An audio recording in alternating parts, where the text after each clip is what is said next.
Aunque Alex Jones ya se encuentra en los brazos del Padre, no deja de ser emocionante su conversión al catolicismo. Todos amamos las historias de conversión al catolicismo. Nos ayuda a conocer y valorar más nuestra fe. Muchos conocemos de testimonios como los de Scott Hahn o Fernando Casanova, pero ¿se imaginan a un pastor protestante convirtiéndose junto a casi a toda su congregación? Estamos seguros que amarán este testimonio tanto como yo. Alex Jones, esta es su historia. Un hombre nacido en 1941 y que en un momento de su vida decidió congregarse en una iglesia pentecostal y posteriormente llegó a ser pastor de su propia congregación en Detroit. En aquel tiempo, él no se definía como un hombre anticatólico, tan solo se mantenía indiferente. Le parecía que los católicos eran personas que amaban a Dios, pero que tenían prácticas extrañas, como persinarse o inclinarse demasiadas veces durante sus cultos. El comienzo de su conversión al catolicismo. Pero todo cambió en el año 1998, mientras se encontraba predicando sobre la primera carta de San Pablo a Timoteo en su iglesia en Detroit. Tuvo una idea que cambiaría su vida por completo.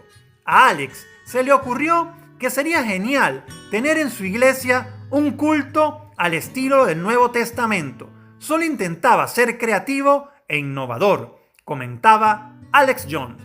Luego de tener la aprobación de su congregación, les hizo la promesa de que estudiaría a profundidad el culto del Nuevo Testamento y que lo realizaría allí en un plazo de 30 días. Lo vamos a hacer como lo hacían los primeros cristianos. En ese tiempo se dio la tarea de estudiar los padres de la iglesia y se topó con un cristianismo muy diferente al que él conocía y vivía. Aquella iglesia primitiva no era la misma que él tenía. Esa iglesia de los primeros apóstoles era litúrgica, con un sistema de adoración prescrita y seguida de manera uniforme.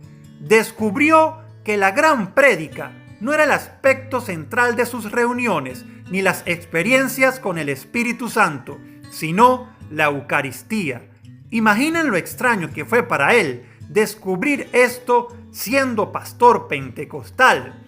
Su sorpresa iba en aumento cuando descubría que aquellos primeros cristianos también afirmaban que en aquella Eucaristía estaba realmente el cuerpo y la sangre de Jesús.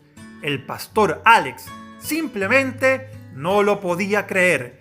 Hasta entonces, él siempre había creído que eso era un invento católico en la Edad Media.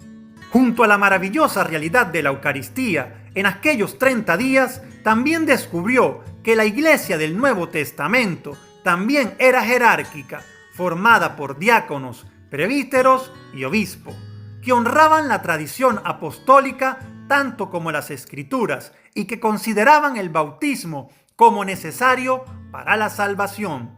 Todas verdades que no predicaba en su congregación, así que se vio en un gran problema.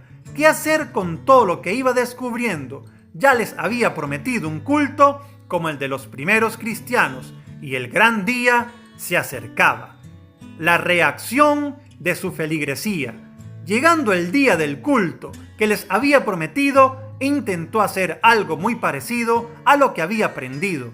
Un intento de misa con Eucaristía incluida. Dividió así el culto dominical en liturgia de la palabra y liturgia eucarística. Como era de esperar, muchos comenzaron a abandonar su iglesia acusándole de ser muy católico. Aunque en aquel entonces él no pensaba en convertirse, solo estaba aplicando lo que iba aprendiendo y tratando de resucitar la iglesia de los apóstoles. Sin embargo, otros miembros de su congregación encontraban muy interesantes las explicaciones que Alex daba y pronto la mayoría se dio cuenta que Dios los llamaba a la iglesia católica. Es así que en el año 2001 hicieron una votación en la que ganó 39 contra 19 la opción por conversión al catolicismo.